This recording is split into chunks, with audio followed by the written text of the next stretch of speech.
Well, welcome back to Between Meetings and Motherhood. I'm your host, Alexa Starks. I'm the founder and CEO of Motherhood Media. And today is the second episode of our new series about doing big shit. And I have with me the amazing, incredible Alex Morgan. Welcome to the show, Alex. Hello.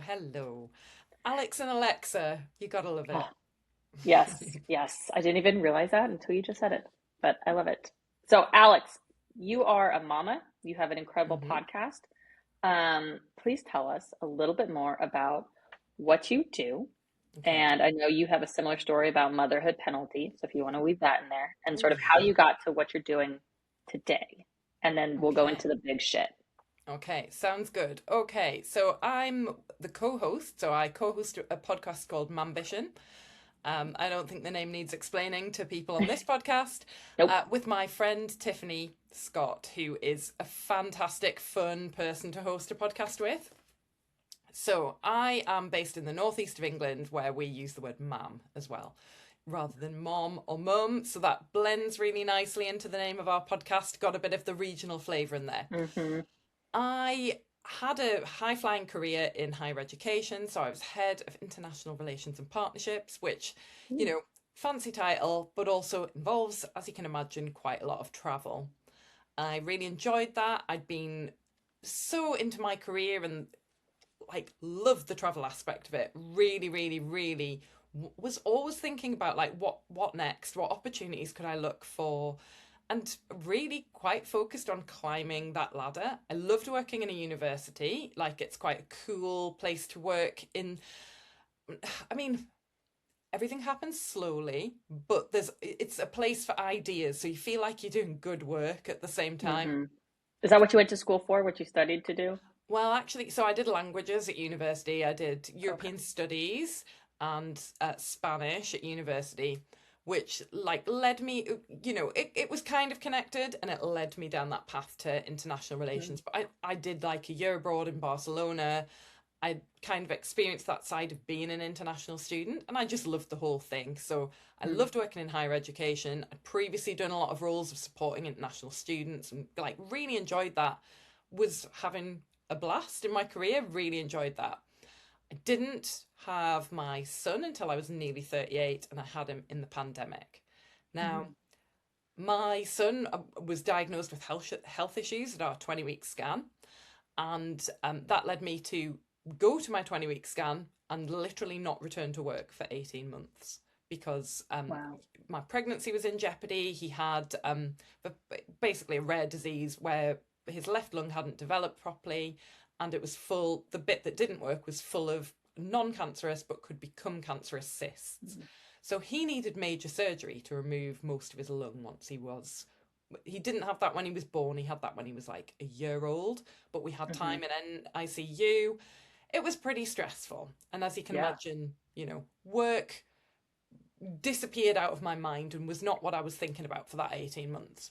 But I came back, and over the course of that time, the senior leadership of the university had changed, the strategic direction had changed, my entire team had changed, and the person who'd been doing my maternity leave was now my manager, which I feel Whoa. is like the scenario that everyone worries about when they go off on Yeah. maternity leave. Now, Especially a long maternity leave. Yeah. yeah, and 18 months is a long time to be out of the office. Like the whole world had changed as well. Mm-hmm. That they everyone had spent that time working from home. There had been no travel to deal Yeah. with or arrange during that time. So they could really like focus on strategy and stuff like that, all the kind of things that I wanted to do but didn't have loads of Yeah. time for pre-pandemic. And I came back and just had the most unsupportive return Mm. ever. Like, here's your desk, few meetings with people, you good to go, Yeah. go. Now, I'd asked to do like a phased return to work, and given Mm. that I was off sick in the UK, I should have been entitled to that. But they told me I Oh. wasn't, and Whoa. at that time I had PTSD, I had anxiety. I just really wasn't in a place to fight on that. So I said, Mm-hmm. okay, I used a day of like the accrued leave to be in 4 days a week. But my plan was always to go back full time because I loved my Mm-hmm. job. Yeah. I wasn't planning to go part time. Um, so also my son had not been in any childcare due to his lung issues and the Hmm. pandemic. So I know they all get sick when they go to nursery, but he was literally sick all the time. Yeah. So, disrupted start back to work, but really unsupportive. And the crux came when I was asked to fly to Pittsburgh 4 months after I'd returned to work at 3 days' notice for a week while I was still Whoa. breastfeeding. And I said, oh, sorry, I can't do that. I'm breastfeeding. And that, again, in the UK is a protected characteristic. Like, Mm. they should not discriminate against you because of that. Yeah. They should facilitate it. And the manager that I had at the time, the person who'd done my maternity leave, who was a mother of two small children, said, well, I think you should go, to me saying I couldn't. Whoa. And I said, I'm sorry that you think that, but I really, really can't. I'm just not going to do it. And after that, everything shifted. I could tell she was annoyed because she had to go on the trip. Um, but Yeah. sucks to be you. You're going to have to do it. I'm not going to do it at 4 months return to work with my Yeah. new, like my little child. And I always wanted to go back to the travel, but not that quick and not at short Hmm. notice. Like I'd have had to put so much in place. But that led to the motherhood penalty, like slapping me in the face pretty Yeah. hard. I was sort of undermined in meetings. Any work I did was like not right or picked apart, basically. And because she'd been covering my maternity leave, she had built up a really good relationship with my team. So well, Yeah. even when I came back, they were still kind of looking to her as their Mm. manager because she hadn't moved on anywhere. She was still there. And they were all new. So they knew her for the Yeah. 18 months I was out of the office. So that made things very difficult. So yeah, basically, motherhood penalty really slapped me hard in the face. I pressed on with it for another few years, but while really just hating my job and hating Hmm. large portions of my life because of that. And eventually, the UK higher education system is not in great shakes at the minute financially. Most universities have made huge numbers of layoffs, so they were looking to get rid of 300 people. I took a year's salary and I jumped. Mm. So yeah, I don't work there now. I'm now self-employed. And one of the main things that I do is I host my Ambition podcast because I went back to work and I was like, this shouldn't be this hard to go back to Shouldn't work, be. still have a career. This shouldn't be Hmm. hard. And I felt really bad for not realizing for all of those other women who'd done it before me as well. Like I was like, oh my God, I like think I'm a feminist and I've watched all of these women come back to work and just been like, oh, how was your break? Did you have a good time Yeah. off? Oh, it must be lovely having a baby.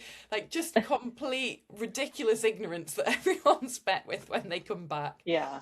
And it's not the people's fault to think it was a break, but I think it is our job to make them realize it's not a break to be off with Yeah. a baby. So I've interviewed 100 women now about their career journeys, so from all around the world. We've talked about how they have found the juggle since coming back to work. Lots of them have pivoted in their careers, a bit like me, because their employer wasn't supportive or the motherhood penalty intervened. Some of them still have really high flying careers, and a lot of it has come down to what sacrifices Yeah. people are willing to make in their lives. Um, what I would say is I've discovered that having it all is a complete myth since starting the Oh yeah. podcast. Oh yeah. Oh Yeah, yeah. Well, what an amazing story. thank you. And Ted's all good now, right? He is I good, mean, yes. I I talk should about always Ted like caveat this any, story with he yeah. is now fine. He's fine. He's 5. He's crazy. He's very high energy. You'd absolutely have zero idea that he had had Oh such major wow. surgery.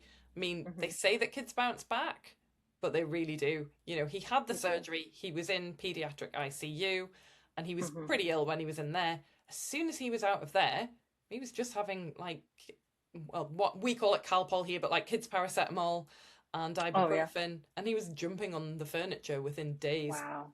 Most people, if they had most of their lung removed, would be Hmm. like, I'd have been in bed for weeks. Yeah. But he was back to normal, and yeah, you'd have no idea. Like, he does sports, he's fine. Hmm. Doesn't we don't have to.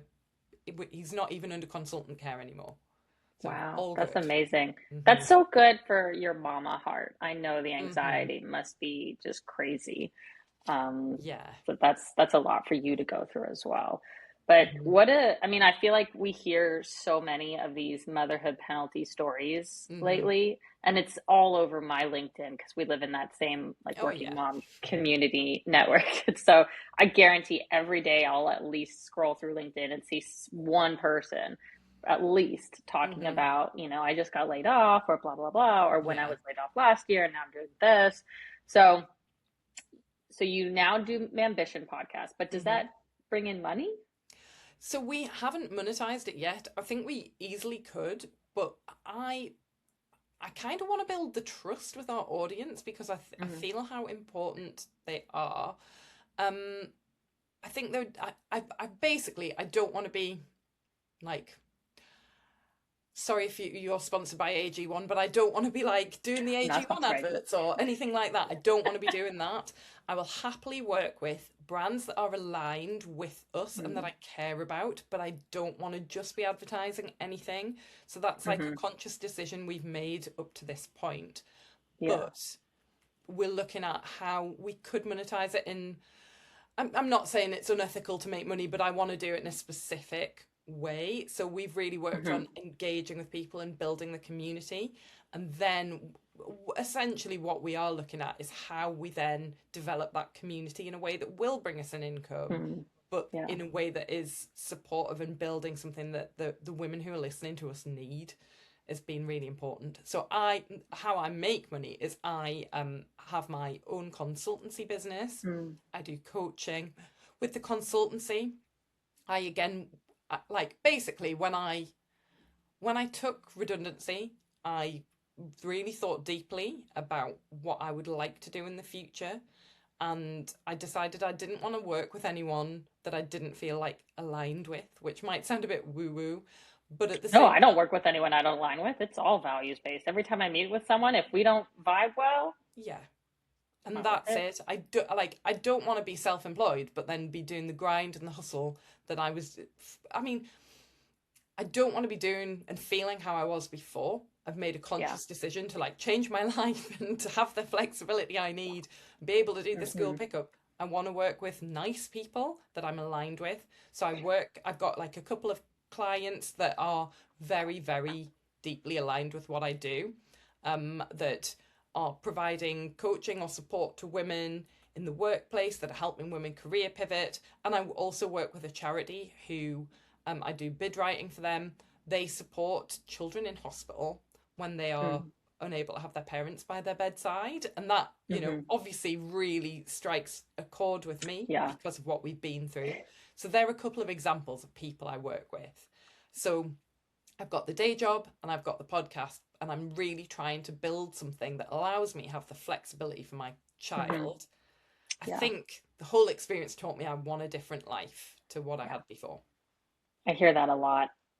I hear that so often that realization of it's not worth it. Hmm. This is more important. And I Yeah. need to build something that allows me to be present where it is most important. Yeah.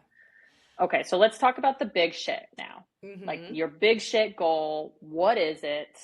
What is your big shit goal? What does it look like? And then we'll get into the anatomy of how to make it happen. I mean, okay, so I mean, I have ADHD, so I have like many, many ideas and goals that I like want to shoot for. I mean, some of it is around doing in-person stuff because I love that connection with meeting women, talking to women, hearing their stories. I love you're probably gathering, I love the talking bit Yeah. as well. So I would love to offer some kind of retreat for mothers to like help them heal from their experiences and really find communities, Mm-hmm. find other women who are going through the same stuff. Now, I'm not expecting people to fly in from other countries, so I'm assuming that's going to be People do that though. they do, but predominantly UK based, and where when you meet up with people with your kids and you never really finish a thought or like get through a Yes. conversation, and it's lovely and it's fun, but at the same time you're like, oh, I was really into that conversation. We didn't get to talk it through. Yeah.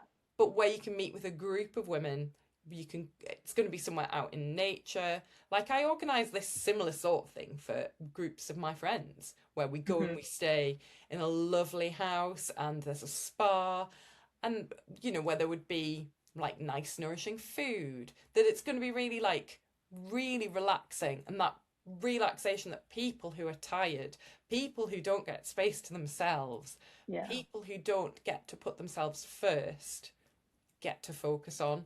And that's what I would really, really love to do. I think that it's a long term goal, and I think that the in person aspect of it makes it slightly more challenging because you're expecting people to travel to you.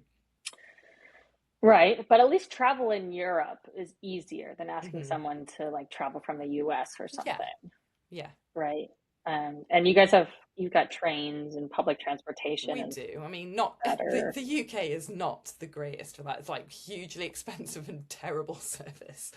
Yeah, Oh, oh, it's really bad. You obviously haven't traveled by train in the UK. oh, no, we just took the bus for the very first time here to like a Okay.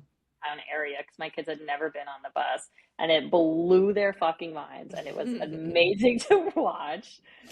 Well, Yeah, I've no, traveled by train in the Netherlands, and you go and you buy your ticket, and it's a Mhm. set price for a set fare. I mean, I could do a whole podcast about trains, Alexa, because it's so bad in the UK. Um, you get a train here, it's not a set price for a set journey. It could Oh, be 50 quid one day. It could be like wow. £270 the next day.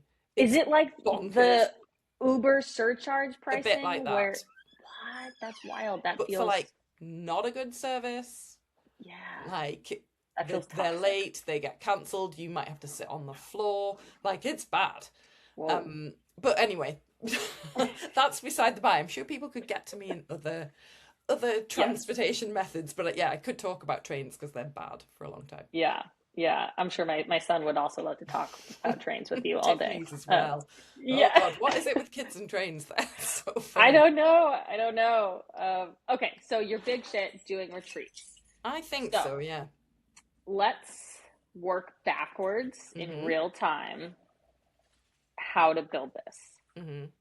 So if this is the goal, Hmm. how do we make it happen? What do you have to put in place first Well, to achieve that goal? a little bit like Field of Dreams. I feel like it's the kind of thing, if you build it, they will come. I think it would be an Hmm. element of doing a trial run, Hmm. of inviting people and maybe personally inviting some people that I know online.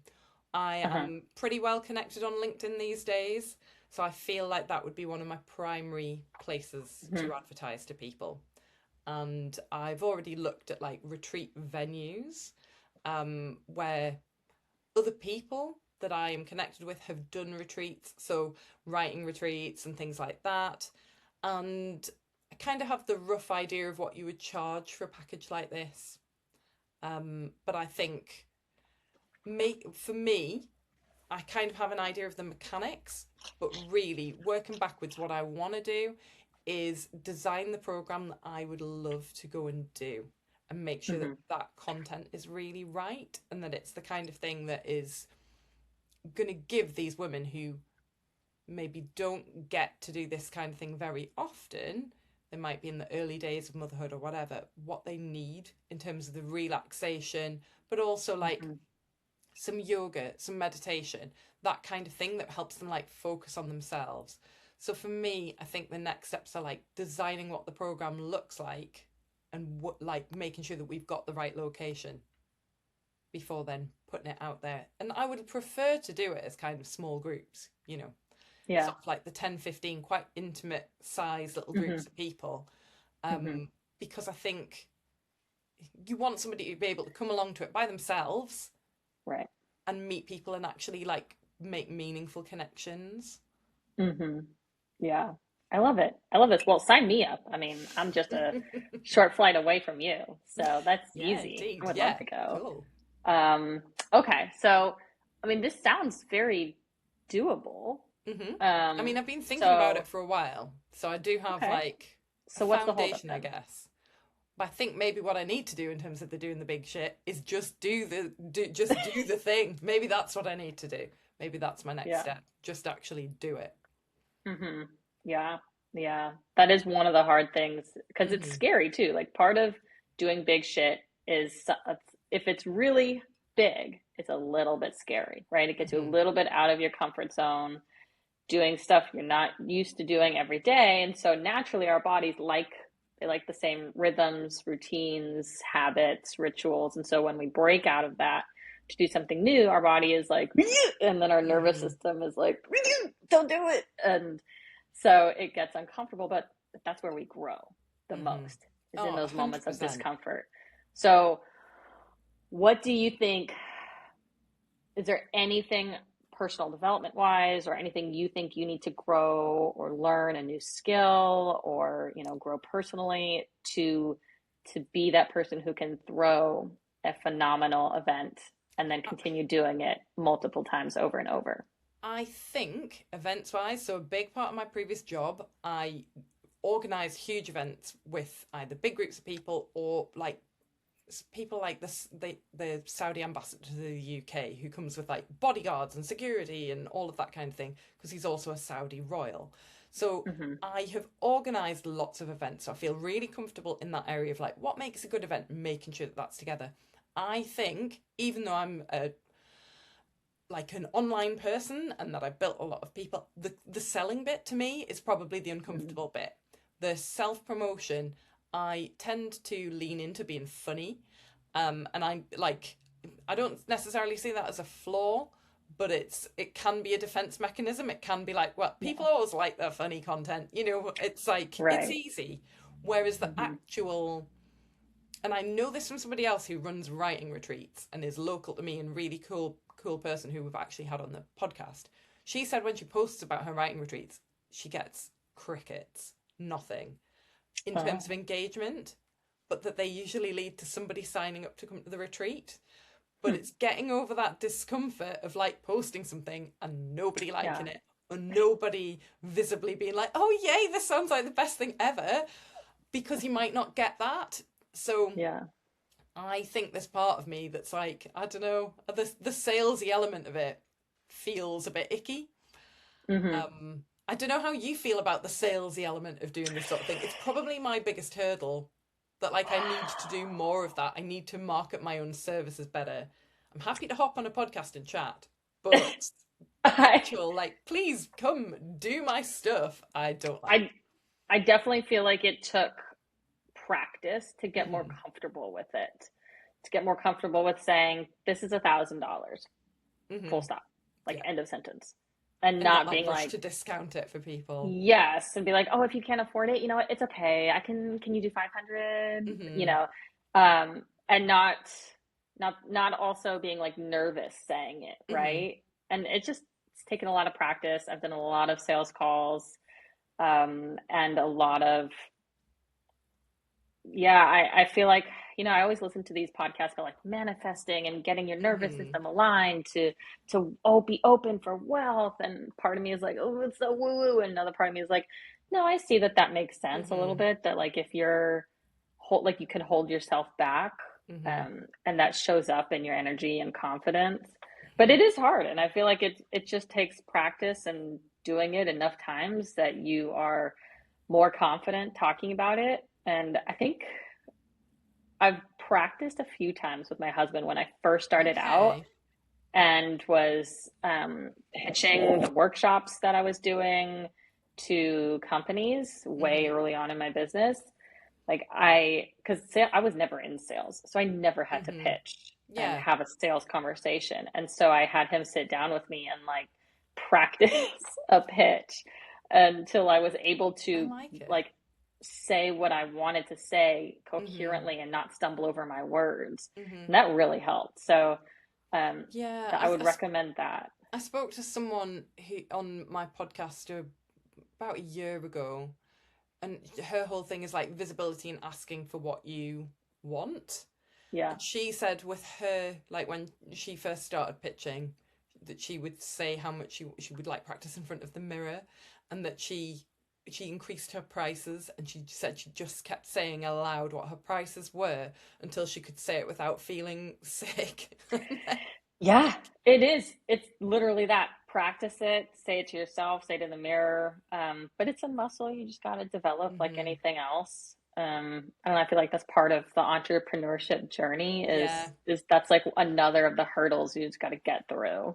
And I think because, I feel I would jump on a call with anyone and do a podcast now. Like that to me is not scary, but when we start the podcast, we were like, what are we going to ask this person? We procrastinated a lot before we did Oh, it that's so because we were funny. like, okay, let's plan out this episode and like let's get a Uh-huh. nice little script together and like we're going to have to do our hair or we're going to have to do this. And in the end, like Tiffany forced us to pull the trigger and just do a podcast and just record it. She was like, if it's shit, we don't have to release it. Yeah. Like we're not going live. We're just gonna record essentially a video call and then we're gonna put it out for people. So Hmm. let's just do it. Let's get on with it. And I feel like I need to do that. And what I think part of it is, so I'm a confident person, although I did take a big dip to my confidence due to the whole motherhood penalty Yeah. being treated badly in the workplace thing. However, I'm new in the entrepreneurship game. I've Hmm. gone from being employed all my career, and I need to just that is the missing piece for me. It's the kick up the butt to feel okay with the salesy bit. The salesy bit is something I don't like. And working in a university, you would find stuff that it's like it's a different kind of sales. You find something that you want to collaborate over. Your academics Hmm. are like the perfect fit. And so in my head, I can do that bit, but the actual pitching of sales is something I think I just need to get my head into some podcasts and like really, yeah, not I procrastinate on it, not have to learn everything, but just start doing it. But it's I the feel getting like, started. this to me, when I hear any woman, but especially a mom, Hmm. have this specific kind of issue or self-confidence issue or anything like that, I want to urge you to look back at what you survived Hmm. with pregnancy, traumatic pregnancy, Hmm. a traumatic first year and issues, and having your son go through major surgery, Hmm. and you had a C-section, right? I didn't. I had an episiotomy, but yeah, Worst. disgusting anyway. That's awful. Yeah, Um, horrendous. it's like instead of being cut open horizontally, you're being cut open vertically. Just like, Yeah, oh, yeah. the worst. But equally as traumatic, right? And then just dealing with all the newborn and a baby with health issues and that PTSD and trauma to you. Like, you Hmm. survived all of that. You are here today. Hmm. Think of the strength it has built in you to survive all of that and come out the other end of it still standing and happy, and your son is happy and thriving. Hmm. Being able to say, I charge 4,000 for this, Hmm. period, Yeah, is so much easier. yeah. A billion times You're easier so right. I than mean, you reliving are right everything about again. that. Like, you're so right that like with motherhood, you've done the hard bit, and I mean that is part of the reason that I would like when I jumped at the chance of taking voluntary redundancy. I was like, "What, you're going to pay me a year's wages? Tremendous! I'm Yeah. bye. Like I'm gone yesterday." Um, so and I do think definitely because I know people who hated their jobs and didn't take that opportunity. Hmm. Um, but I do think that motherhood and what I've been through was kind of the catalyst for me to be like, you know what? I'm going to leave here and I'm going to do my own thing and I'm going to be okay. And Yeah. that's not me on this podcast saying to everyone, oh, just quit your job, it'll be fine. Because, like, we know it's not as easy as that. Yeah. I had the financial cushion to find my Hmm. feet and kind of find what I was doing and set up my business. But then it's taking these next steps in business and learning about business as well. The Yeah. whole admin side of business does not come very naturally to me as an ADHD Same. person. I hate it. Forcing myself to like speak to my accountant, make sure that I've got things set up right, all of that kind of thing. But it was the catalyst to like I can do hard things, and like Yeah. but I'm the kind of person who you do something and then you're like, okay, that wasn't as bad as I thought. And I know that Yeah. that'll be the thought once I start like pitching. Yep. Um, You'll I'm, realize, oh, I didn't die at the end yeah, of that. I'm okay. Nothing yeah. happened. My head didn't explode. I didn't die from embarrassment and, And or shame. It's okay. It was I'm a very no aware or a as well. The yes. worst thing that somebody can say is no, I don't want to. Yeah. And that like that is it. Um, you are inspiring me to just get off here and start like pitching things to more people. But Yay. I think as well, I really want to do the retreats, but then there are other things that I'm doing that I need to be pitching harder on. So Hmm. the more that I'm talking today, the more I am realizing that that is my sort of my weak point, and Hmm. where I need to be putting the work. And but actually, sometimes you do the work in a way to not actually do the thing. So I'm Yeah. conscious that while I need to get better at it, I also just need to do it badly as well first. Hmm. Um, because for me, anything I've done, I think you do need to just get going on it. You do need to just put yourself out there. Like I'm Yeah. thinking about growing on a platform like LinkedIn or whatever. It's so cringy when you first start doing it. Hmm. You've got to pay that cringe tax. Yeah. You've just got to do it. And You yeah, do. Yeah. I love it. Yay. Oh my goodness. I can't wait to see what else you do. no, thank you. Okay. So doing big shit. I want to see the retreats. I want Hmm. to see you post about it on LinkedIn because I'm going to be the person who comments first on it. And it's like, Cool. yes. So don't even have to worry about nobody commenting on it or liking it because I know I will. Yay. Um, and also, if no one comments on it or likes it, that means no one saw it. So nothing to be worried Yeah, about either. true. True, true. Yeah. um, but how What's the can, if worst that could... anyone's list Oh, exactly, if anyone's listening to this, what can we do to help bring your big shit goal to life? What do you ooh. need from people? People to go, yeah, it sounds great. Like, that's social media support. I mean, if this is something that sounds appealing to people, come along. That's what I want people to do. I Mm-hmm. want it to be something that people get a lot out of. Whenever I do anything, there's a lot of put a lot of myself into the thing, and Mm-hmm. I'm not just doing it to make money. I actually want the person to have a really great experience, to feel better about themselves, to feel rested, relaxed, like they've made friends and community.